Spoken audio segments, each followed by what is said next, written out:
여러분, 우리 사람은 생각하는 대로 판단하고 행동하게 되어 있습니다. 그래서 내가 생각하는 것만큼 내 인생이 그 생각을 통하여 살아가게 된다는 거죠. 내가 어떤 생각을 하느냐에 따라서 저와 여러분의 삶이 방향이 결정되어진다는 것입니다. 만약에 내가 세모 같은 생각을 하고 살면 우리의 인생은 어떻게 될까요? 세모 같은 삶으로 살아갑니다. 네모 같은 생각을 하면 우리의 삶은 네모 같은 삶을 산다는 것입니다.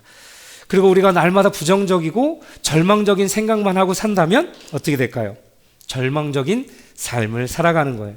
이와 반대로 내가 은혜로운 그 생각을 하고 은혜로운 생각을 하고 그 생각대로 살아간다면 우리는 어떻게 될까요? 은혜로운 삶으로 충만한 은혜로 살아가게 된다는 것입니다. 그렇습니다. 사람은 내가 생각하는 수준만큼 자라게 되어 있고요. 그 생각하는 수준만큼 우리의 삶이 그 수준만큼 걸어가게 된다는 것입니다. 그래서 우리가 하나님이 생각하는 수준으로 생각하면 하나님이 어때요? 우리를 역사하시는 그 하나님이 함께 하시는 삶을 살아갈 수 있게 된다는 거예요. 그래서 우리는 생각을 어떻게 해야 돼요? 하나님이 원하는 하나님의 뜻하는 삶으로 마음을 가지고 그 뜻을 분별해서 그 생각을 가지고 살아가야 한다는 것이죠. 그래서 우리는 늘 어떻게 해야 돼요? 예수 안에서 부응하는 생각, 잘 되는 생각, 은혜로운 생각, 더 나아가서 하나님의 생각을 품고 승리할 수 있는 그런 생각들을 가지고 품고 살아가야 한다라고 하는 것입니다. 그래서 하나님의 생각을 품고 있으면 우리가 승리할 수 있는데, 그러면 어떻게 하면 우리 이 시대와 우리를 향한 하나님의 생각을 우리가 잘 분별할 수 있을까요? 어떻게 보면 쉬운 것 같기도 하고 어떻게 보면 어려운 것 같기도 합니다. 왜냐하면 성경에 보니까 하나님의 생각과 내 생각은 다르다라고 말씀하고 있어요. 이사야서 55장을 볼까요? 8절로 9절을 보면 이는 내 생각이 너희의 생각과 다르며 내 길은 너희의 길과 다름이니라. 여호와의 말씀이니라. 9절은 이는 하늘이 땅보다 높음같이 내 길은 너희의 길보다 높으며 내 생각은 너희의 생각보다 높음이니라 라고 말씀하고 있습니다. 그렇듯이 우리가 하나님의 생각을 알면, 하나님의 뜻을 알면 우리가 신앙생활이 너무나도 쉽게 되고 하나님의 길을 갈 수 있게 되는 거죠. 근데 이 하나님의 뜻을 모른다 그러면 내 생각, 내 뜻과 내 경험대로 세상을 잘못 살아갈 수도 있는 거예요. 잘못된 길로 갈 수 있는 거예요. 그래서 하나님의 생각을 우리가 깨닫기만 하면 우리는 믿음의 길을 걸어갈 수 있고 세상에, 이 복잡한 세상에 단순함으로 은혜롭게 형통한 삶으로 살아갈 수 있게 된다는 것입니다. 오늘 본문을 좀 더 쉬운 말씀으로, 쉬운 성경으로 다시 한번 보면요, 여러분은 이 시대의 풍조를 본받지 말고 마음을 새롭게 함으로 변화를 받아서 하나님의 선하시고 기뻐하시고 완전하신 뜻이 무엇인지를 분별하도록 하십시오. 세상 사람들이 살아가는 방식으로 살아가지 말고 하나님의 마음, 하나님이 주신 그 생각을 분별해서 그 뜻을 가지고 살아가라 말씀하고 있습니다. 여러분, 이 시대의 특징 중에 하나는 무엇입니까? 자기 만족주의라는 거죠. 더 나아가서 이 시대의 특징은 물질 만능주의고 쾌락주의고 합리주의고 인본주의의 세상을 우리는 살아가고 있습니다. 이 시대의 특징이 다 그래요. 근데 이 모든 주의들의 특징들을 보면 공통된 것이 하나 있어요. 그것은 육신을 중심으로 하고 있다는 거예요. 내 중심, 인간 중심, 하나님 중심이 아니라 육적인 것, 그리고 내 중심적인 것, 인간 중심적인 것을 가지고 세상은 살아가라 말씀하고 있고 그것을 만족하며 살아가라, 쾌락을 즐기며 살아가라 말씀하고 있습니다. 신앙생활도 믿음도 모두 자기 중심적이며 인간 중심적으로 내 편한 대로 자기 소견대로 이렇게 행하다 보면 우리가 영적으로 제대로 성장할 수 없고 성숙할 수 없고 하나님의 뜻을 분별할 수 없는 그런 시대에 우리는 살아가고 있어요. 어떻게 보면 참 믿음의 사람들이 점점 더 살기에는 세상은 좋아진 것 같지만, 편해진 것 같고 볼 것 많고 즐길 것 많은 것 같지만, 어떻게 보면 우리 크리스찬들, 진정한 크리스찬들은 세상을 살아가기에 어찌 보면 힘든 세상이 되고 있다는 것을 알게 됩니다. 세상은 육체적인 쾌락을 쫓아 정말 그 말초신경을 자극하면서 그쪽으로 살아가라고 말씀하시지만 우리 믿음의 사람들은 말씀을 벗어나지 않고 그 뜻대로 진리의 말씀으로 살아가기 때문에 자꾸 갈등이 생기는 거죠. 어떻게 보면 힘들 수 있습니다. 그리고 로마서 8장 6절로 8절에 보면 이렇게 말씀하고 있어요. 육신의 생각은 사망이요 영의 생각은 생명과 평안이니라. 육신의 생각은 하나님과 원수가 되나니 이는 하나님의 법에 굴복하지 아니할 뿐만 아니라 할 수도 없습니다. 육신에 있는 자들은 하나님을 기쁘시게 할 수 없느니라. 그렇기 때문에 우리 믿음의 사람들은 어떻게 돼요? 육신의 생각을 쫓아 세상을 쫓아 살아가지 말라라고 분명히 말씀하고 있어요. 육신을 따라가는 사람은 육신의 일을 생각하기 때문에 결국에는 사망에 이른다라고 말하고 있어요. 영적으로 죽게 되는 것입니다. 육신의 생각은 또한 하나님과의 원수되게 하셔서 하나님과 원수되고 그것을 통해서 하나님을 떠나게 한다라는 것입니다. 그리고 육신에 있으면 하나님을 돈을 보니까 기쁘게 하실 수 없다라고 말씀하고 있습니다. 그렇습니다. 육신대로 살면 그의 끝은 결국 무엇이라는 거예요? 사망에 이를 수밖에 없다라는 거죠. 영적으로 죽을 수밖에 없고 그래서 세상의 유흥과 그런 기쁨들을 육적인 것들 쾌락을 쫓아가며 살아갈 수밖에 없다라는 것입니다. 여러분들 다들 아시겠지만 얼마 전에 UMC의 총회가 있었습니다. 이 총회에 가장 주목받고 이슈가 되었던 것은 바로 동성애를 어떻게 하느냐입니다. 허락하느냐 아니냐. 근데 결국은 어떻게 됐습니까? 우리 많은 사람들이 예상하는 대로 동성애를 합법화하자는 것에 통과되었습니다. 그로 인해서 그동안 우리가 진리라고 여겼던 결혼이라는 것들이 재정비됐어요. 예전에는 어떻습니까? 결혼이란 성경에는 한 남자와 한 여자가 결합하는 것이다 라고 분명히 정의를 내렸지만 이제는 그 동성애법이 통과되면서 그저 신앙을 가진 두 사람이라고 기록한대요. 성인 남성과 성인 여성 또는 성인 두 사람이라고 정의를 바꾸어 버렸습니다. 그리고 목사 안수 관계에서도 예전엔 동성애자는 목사 안수를 받을 수 없었어요. 근데 이 법이 통과됨으로 말미암아 이제는 동성애 목회자도 안수를 받고 설 수 있게 되었습니다. 저는 여기서 동성애자들을 폄하하거나 혐오하기 위해서 그리고 정죄하려고 하는 것이 아니라 분명한 것은 우리가 알아야 하는 것은 동성애는 분명히 하나님께서 죄라고 성경은 분명히 말씀하고 있다는 사실입니다. 우리는 여기서 동성끼리 성행위를 하는 것을 잘못된 것이라 죄라고 얘기하는 것이지요. 사람을 미워하거나 혐오하는 것은 아니라는 것입니다. 그래서 우리 모두는 죄는 미워하되 사람은 미워하지 말라는 이 하나님의 말씀 때문에 그로 인해서 우리는 사람을 미워할 수 없어요. 그렇지만 또 하나님께서 우리에게 명하신 이 동성애는 죄라는 말씀으로 인해서 동성애를 지지할 수 없습니다. 이렇게 요즘 세대는 우리는 성경 말씀이 사람들의 그 필요에 따라서 고쳐지고 그 비유에 맞추기 위해서 수정될 수 없는 것을 우리는 너무나도 잘 알고 있습니다. 그러나 세상은 어떻습니까? 내가 좋은 쪽으로 말씀을 바꿔가요. 다 좋은 쪽으로. 그런 시대에 살고 있습니다. 그래서 동성애를 인정하고 받아들인 교단은 우리가 더 이상 있을 수 없어. 우리가 정들었던 곳을 떠나서 지금 이 자리에 함께 하고 있는 것입니다. 여러분, 성경은 분명히 하나님은 분명히 말씀하고 있습니다. 동성애는 분명한 죄라는 것입니다. 육신의 일을 쫓고 있는 거죠. 쾌락을 쫓고 있는 것입니다. 나의 만족을 위해서 동성애를 하는 거예요. 여러분, 로마서 8장에서 분명히 세상을 따라가면 죽는다 말씀하고 있습니다. 영적으로 죽는데 어떻게 하나님의 생각을 내가 분별할 수 있겠습니까? 내 안에 영적인 것들이 가려지고 묻어지고 죽어가는데 어떻게 하나님의 생각을 알 수 있고 하나님의 마음을 분별할 수 있겠습니까? 흐트러졌기 때문에 우리가 영적으로 분별할 수 없는 거예요. 그래서 인간적으로 자꾸 찾고 쾌락을 찾고 합리적인 것을 찾고 인간 중심적인 것을 찾고 내 만족과 내 유익을 위해서 자꾸 찾아가는 것입니다. 여러분, 민수기 6장에 보면 나실인 구별된 하나님의 사람에 대해서 말씀하고 있어요. 나실인은 세상의 욕망에서 하나님의 사람으로 자신을 구별하는 사람을 가리킵니다. 나실인이 지켜야 할 규칙을 세 가지를 성경은 말씀하고 있는데요. 첫째는 포도주와 독주를 마시지 말라는 것입니다. 아무 것이나 함부로 먹지 말라는 것이죠. 마시지 말라는 것입니다. 예수 믿는 사람들은 먹을 것이 있고 먹지 말아야 할 것이 있다라는 거예요. 먹고 마시는 것이 아무것도 아닌 것 같지만 먹고 마시는 것도 구별해야 한다는 것입니다. 내가 좋다고 해서 마약을 할 수 있겠습니까? 그렇지 않아요. 구별되어 있다는 거죠. 내 거룩한 성전을 더럽힐 수가 없다는 거죠. 그리고 둘째는 머리를 자르지 말아야 한다고 말하고 있습니다. 머리를 깎으면 안 됩니다. 이 규칙은 어떻게 보면 외형을 중시하지 말라는 거죠. 겉모습만 따라가지 말라는 것으로 저는 생각됩니다. 바리새인들이 어땠어요? 늘 외형적으로만 생각했어요.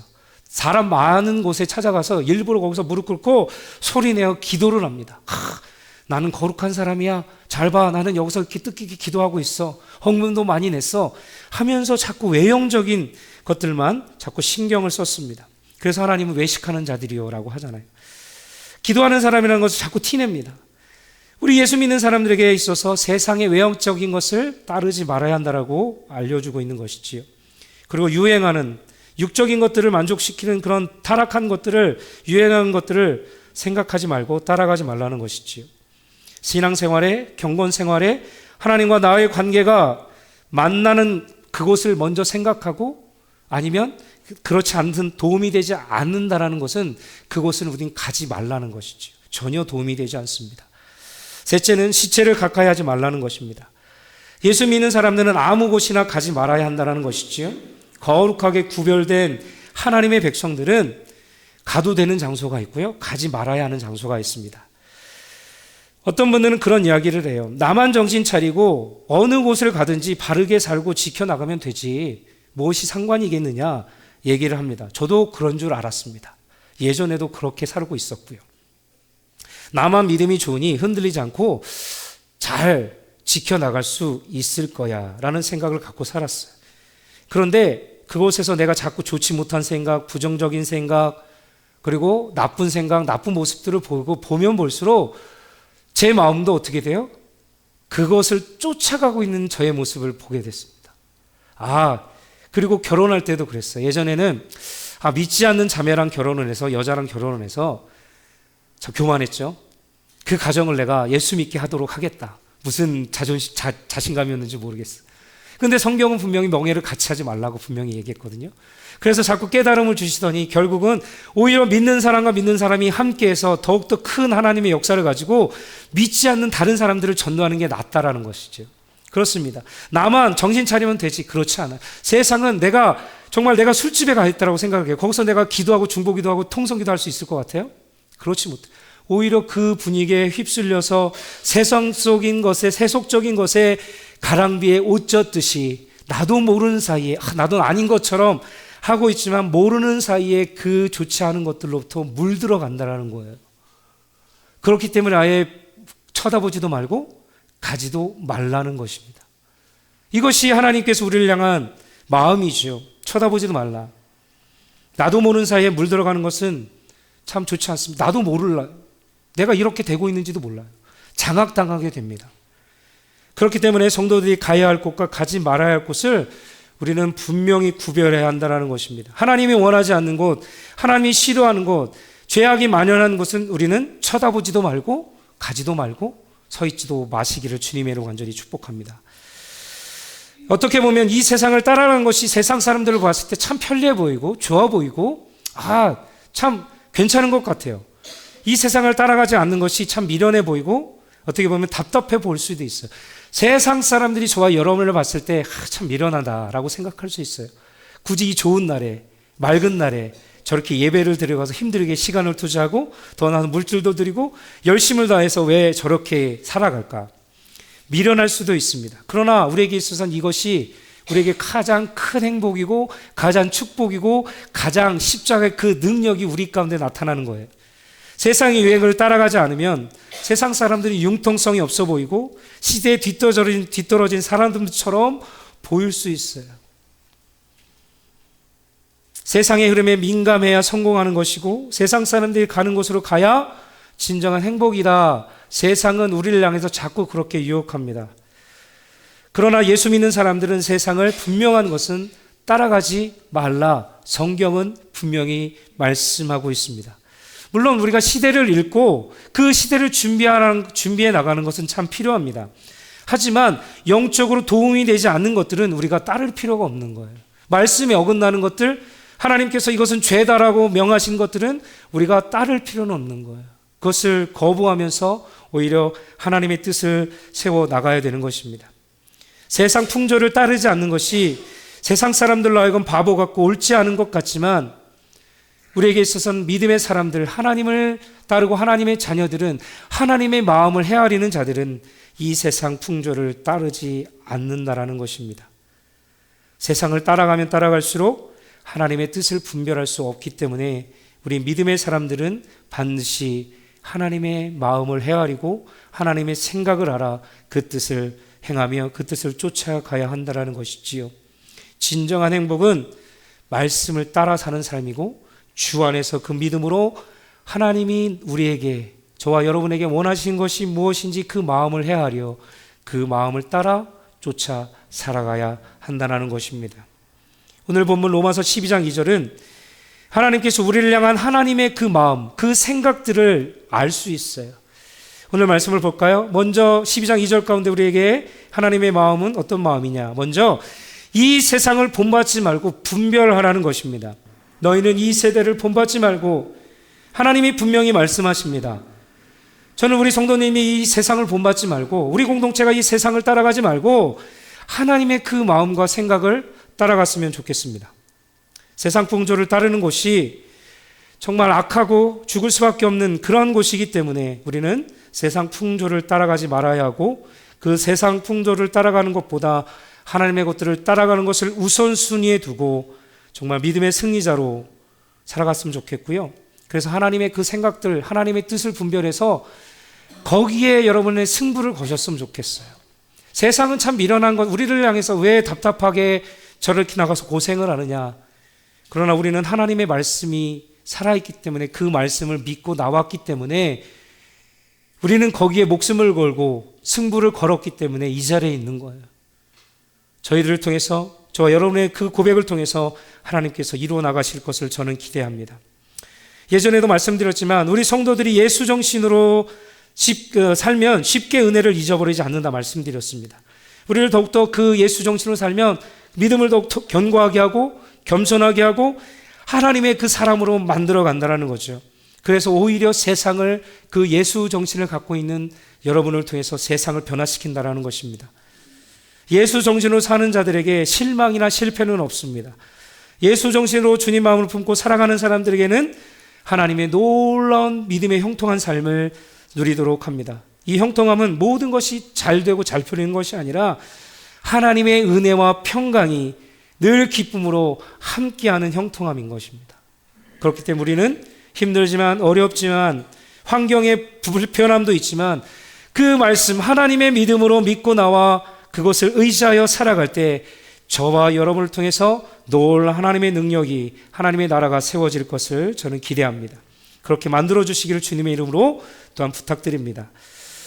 여러분, 예수를 잘 믿고 하나님의 이런 생각들을 잘 분별해서 하나님의 생각대로, 하나님의 뜻대로 살아가다 보면 모든 것이 정말 그 안에 기쁨이 있고 충만함이 있습니다.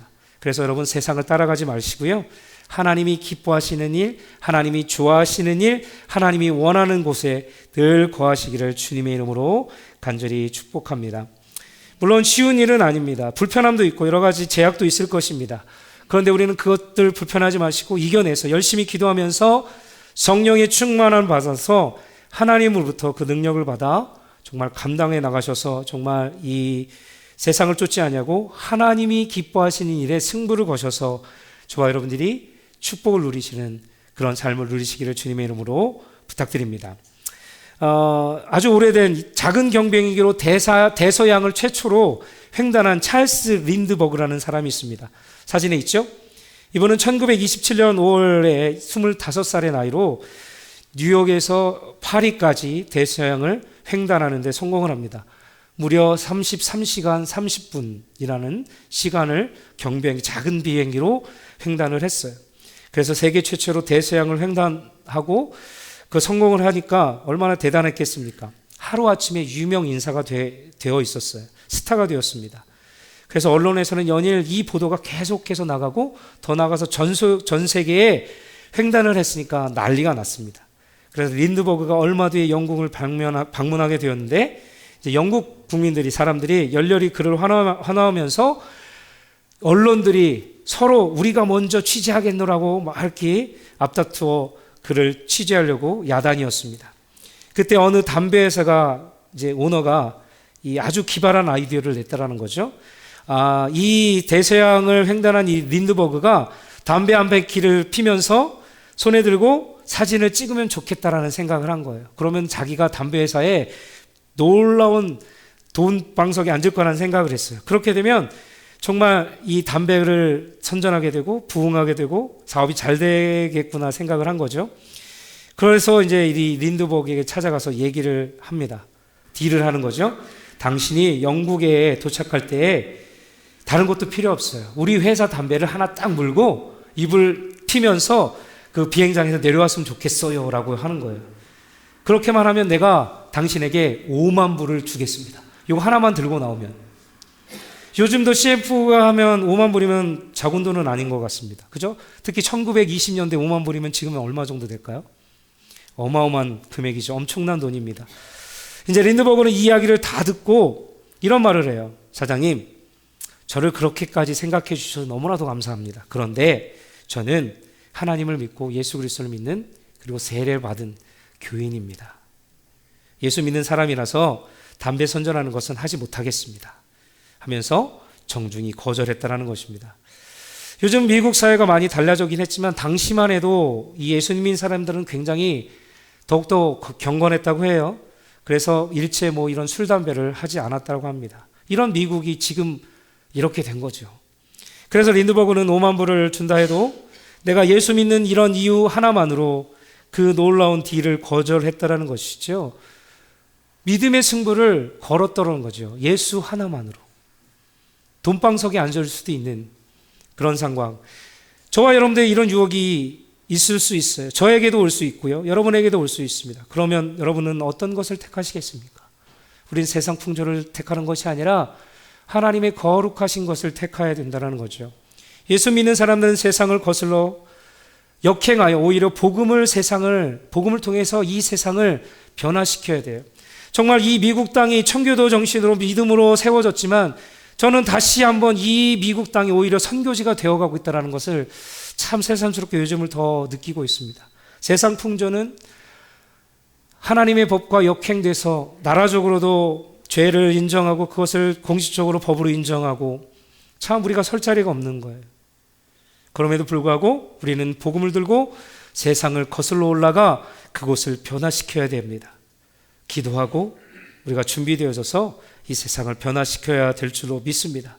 그래서 우리는 결단해야 합니다. 지금 이 자리에 말씀을 따라 살 것인지 세상을 쫓아 살 것인지 이미 여러분은 결단을 해서 이곳에 와 있는 거예요. 하나님은 그것을 대단히 여기시고 여러분의 삶을 그런 결단을 기뻐하실 것입니다. 여러분, 세상이 아무리 보암직도 하고 먹음직도 하고 탐스럽고 그럴듯해 보여도 세상 사람들이 하는 방식으로 살면 결국은 우리는 사망이라는 거예요. 육적인 것들이 죽게 되고 영적인 것들이 죽게 된다는 것입니다. 세상 방식으로 살면 하나님의 생각을 분별할 수 없습니다. 하나님의 뜻을 분별할 수 없기 때문에 여러분, 세상을 쫓아가지 마시고 하나님의 마음을 쫓아 살아가십시오. 그리고 두 번째로 우리를 향한 하나님의 그 두 번째 마음은 우리 마음이 새롭게 변화를 받아야 한다는 것입니다. 오직 마음을 새롭게 함으로 변화를 받아. 사람이 새롭게 변화되는 계기가 여러 가지가 있을 수 있어요. 도덕적인 마음을 가지고도 변화될 수 있고 또 윤리적인 마음으로 변화될 수 있고요. 그리고 절제, 금욕적인 생활을 통해서도 변화될 수 있고 또 지식을 자꾸 배습득하면서 우리의 행동들이 변화받을 수 있습니다. 환경에 또한 여건이나 이런 거에 따라서 우리의 삶이 변화될 수 있어요. 근데 오늘 본문에서 이 새롭게 변화되는 것은 어떤 것으로 채우는 것이냐? 바로 하나님의 그 마음으로 채우는 거예요. 이 마음으로 채울 때 우리는 변화될 수 있다는 것이죠. 내 마음이 확실히 변화받는 것은 하나님 마음밖에 없습니다. 하나님의 마음으로 채우지 않으면 한계가 있어요. 어느 정도 수준밖에 못 가요. 그렇기 때문에 우리는 하나님의 마음으로 채워야 합니다. 내 생각과 내 의지로 변화받는 것 같은데 그러다 보면 작심삼일에 끝이고 말아요. 우리가 첫 새해 시작하면서 어떤 결단을 하죠. 올해는 내가 다이어트를 해서 살을 얼마나 뺄 거야. 3일이 지나면 다시 또 내 손에 뭐가 먹고 있고 막 그래요. 그렇습니다. 작심삼일로 끝날 때가 너무나도 많아요. 내 의지를 가지고는 한계가 있습니다. 그리고 도덕적인 마음으로도 안 돼요. 윤리적인 마음으로도 안 되고 지식적인 마음으로 얻어도 안 돼요. 그리고 많이 책을 읽어도 안 돼요. 나를 변화시키고 진정으로 탈바꿈할 수 있는 것, 거듭나게 할 수 있는 것은 오직 하나님이 주신 그 마음밖에 없다라는 것이죠. 성령께서 깨닫게 하셔서 내 안에 하나님의 마음이 거할 수 있도록 그것이 가능한 것입니다. 하나님의 마음과 생각이 우리 마음에 들어올 때 저와 여러분들이 온전히 변화를 받아서 이 시대를 읽어나가고 하나님의 말씀대로 살아갈 수 있다는 거죠. 여러분 생각해 보시죠. 내가 도덕적인 마음이 나를 변화시켰어요. 그러면 내 수준은 어디까지만 가요? 도덕적인 수준만 가는 겁니다. 그리고 윤리적인 마음이 나를 변화시켰다고 한다면 나는 윤리적인 수준에 머물게 되는 거죠. 그러나 하나님이 주신 마음이 나를 변화시켰다면 하나님이 주시는, 하나님이 원하시는 수준으로 내가 갈 수 있는 거죠. 도우심으로.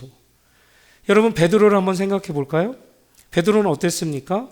갈릴리 바닷가에서 고기 잡는 어부였어요. 그가 예수님을 만납니다. 예수님의 만남을 통해서 그는 어떻게 됐어요? 제자로 택했어요. 그래서 너무 좋았어요. 십자가에 주님이 돌아가시기 전까지 제자들에게 주님은 이런 말씀하셨습니다. 마태복음 26장 31절에 보면 그때 예수께서 제자들에게 이르시되 오늘 밤에 너희가 다 나를 버리리라. 예수님의 제자를 택함 받아서 나는 이제 예수님의 제자의 인생을 살아갈 거야 하고 너무 열심히 달려갔어요. 근데 오히려 예수님은 너희가 나를 다 버린다 라고 얘기했죠. 그때 예수님께서 어떻게 합니까? 오히려 이렇게 얘기합니다. 모두 주를 버릴지라도 나는 주님을 결코 버리지 않겠습니다. 아주 결단하면서 호언장담했어요. 그런데 또 예수님이 다시 말씀하십니다. 오늘 밤 다굴기 전에 내가 3번 나를 부인할 것이다. 또한 베드로가 대답합니다. 내가 주와 함께 죽을지언정 주님을 부인하지 않겠습니다. 호언장담해요. 나는 그런 믿음에 있는 사람이에요 라고 호언장담합니다. 그런데 잠시 뒤에 어떤 사건이 벌어집니까? 한 여자가 와서 너도 저 갈릴리 사람 예수와 함께 있었다라고 말을 하니까 베드로의 태도가 바뀌게 됩니다. 나는 내가 무슨 말을 하는지 도무지 모르겠다. 나는 저 사람을 모른다. 딱 했더니 닭이 3번 울고 난 다음에 완전히 부인하게 됩니다. 다른 여종이 이 사람 나사렛 예수와 함께 있었다고 하니까 난 알지 못했다 하면서 부인하게 했어요. 예수님이 택함 받은 제자였어요. 믿음이 있다라고 보여져요. 근데 결국에 어떻게 됐습니까? 예수님은 나는 모른다 부인했습니다. 베드로가 예수님을 따라갈 때는 변화된 것 같았는데 중요한 결정적인 순간에 예전의 그 모습으로 돌아가는 것을 보게 됩니다. 그런데 성령이 강림한 후에 이제 오순절 성령님을 통해서 만난 후에 하나님의 마음이 그 베드로의 마음에 들어가니까 이제는 완전히 변하게 됩니다. 병자를 일으켰고요. 많은 사람들을 치유하게 됩니다. 그리고 사도행전 4장에 가보면 베드로와 요한이 말씀을 전하다가 감옥에 갇히는 장면이 기록되어 있어요. 이때 대제사장이 이제 예수의 이름을 말하지도 말고 가르치지도 말라 이렇게 강권에 호통을 칩니다. 혼을 냅니다. 그때 베드로가 이런 고백을 합니다. 4장 19절 말씀인데요. 사도행전 하나님 앞에서 너의 말을 듣는 것이 하나님의 말씀을 듣는 것보다 옳은가 판단하라. 우리는 보고 들은 것을 말하지 아니할 수 없다. 너의 말을 따르지 않겠다. 하나님의 말씀만을 따르고 그 말씀만을 붙들고 그 말씀만을 선포하겠다라는 얘기예요. 예전에 부인했던 이 베드로가 하나님의 마음으로 가득 채워지니 이제는 죽을 각오를 하고 하나님의 말씀을 지키고자 하는 거예요. 완전히 변화된 베드로의 모습을 봅니다. 여러분, 성도는 이런 하나님이 주신 마음으로 가득 찰 때 변화될 수 있는 거예요. 나의 힘으로 나의 의지로는 한계가 있어요. 그래서 우리가 이 하나님의 마음으로 채워야 되고 이 마음으로 채워질 때 하나님의 뜻을 알 수 있는 것입니다. 그럼 어떻게 하면 이 하나님이 주시는 마음을 우리가 소유할 수 있을까? 내 안에 가득 채울 수 있을까? 답은 쉽습니다. 한 가지예요. 하나님과 늘 깊은 교제를 나누면 돼요. 하나님과 함께하는 시간을 많이 만들면 돼요. 자주 만나야 되고요. 늘 함께하면 됩니다. 하나님과 늘 독대하는 시간을 가지면 되는 거예요.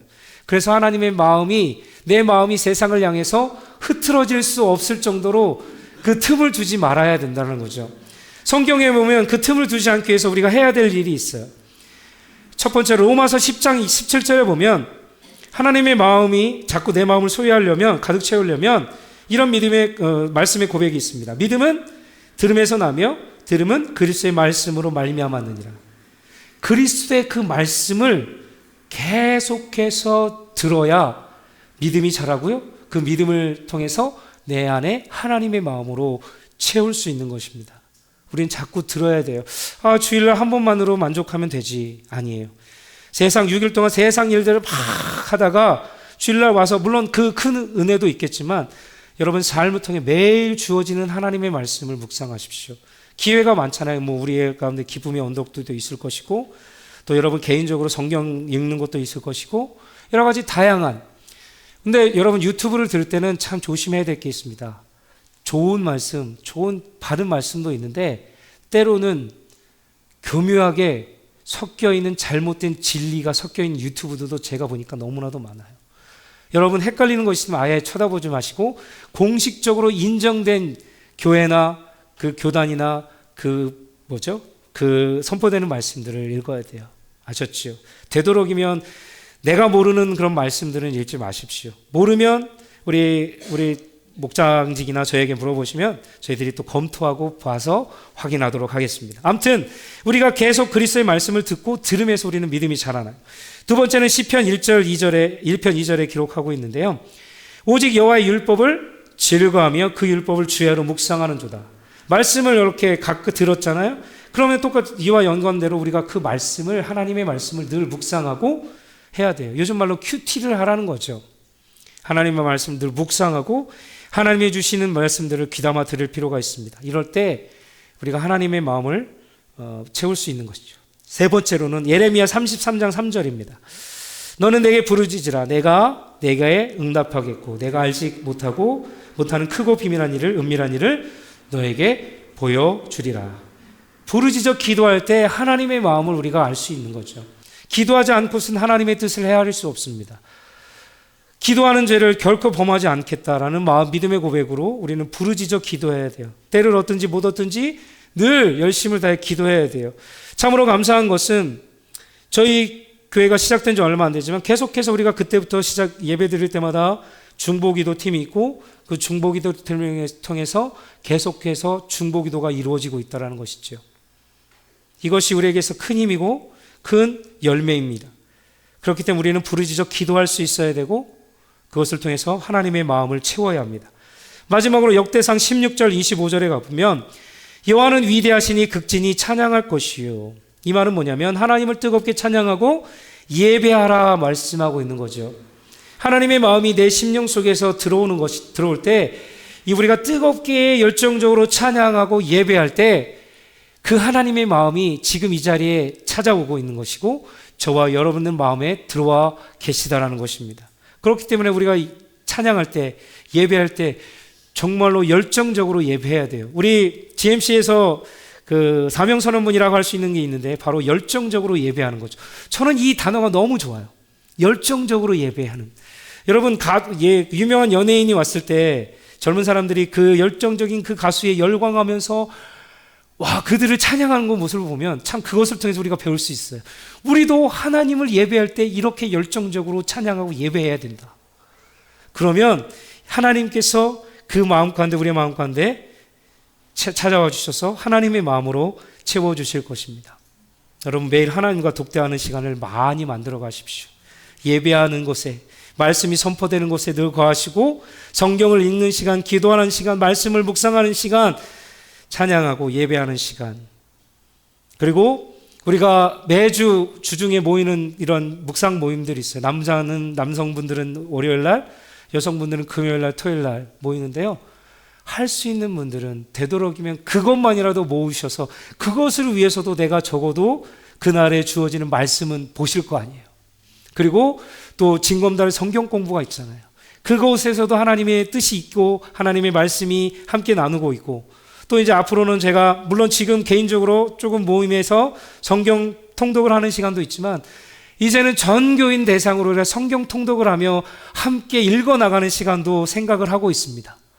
그만큼 말씀 하나님과 독대하는 시간이 우리에게 너무나도 중요하기 때문에 그렇게 나가는 거죠. 그럴 때 하나님의 마음이 내 심령 안에, 저와 여러분들 안에 들어오게 되는 것입니다.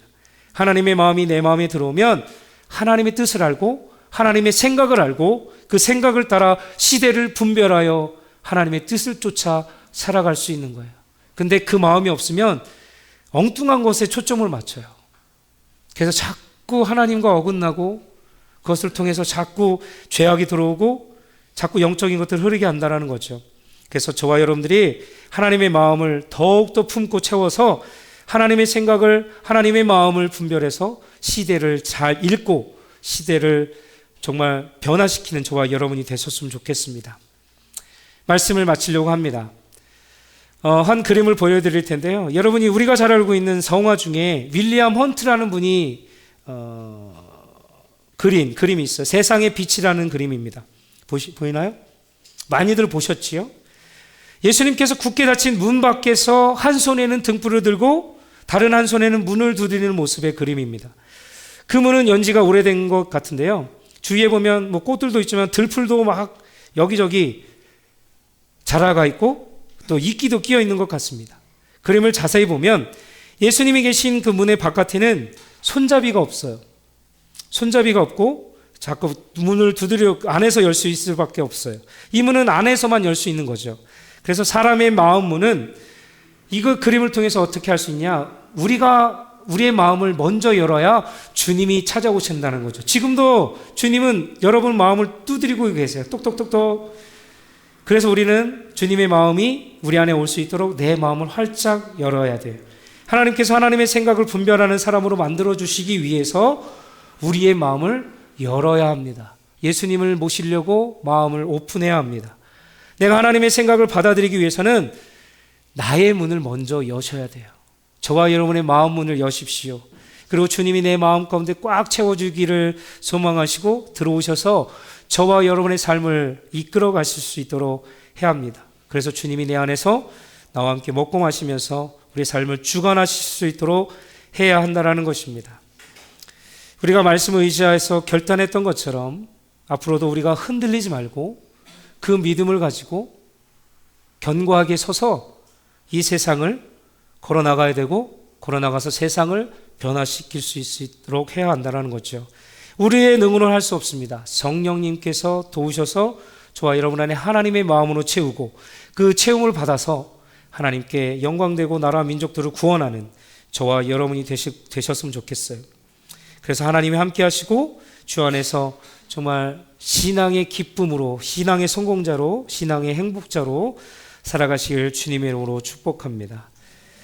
오늘 말씀, 너희는 이 세대를 본받지 말고 오직 마음을 새롭게 함으로 변화를 받아 하나님의 선하시고 기뻐하시고 온전한 뜻이 무엇인지 분별하도록 하라. 여러분, 이 말씀을 새기십시오. 가슴에 새기셔서 이 말씀대로 살아가셔서 이 말씀의 주인공이 되셔서 정말 하나님이 우리를 통하여 저와 여러분을 통해서 우리 세빛사랑교회 공동체를 통해서 하나님의 일들을 만들어가기를 소망합니다.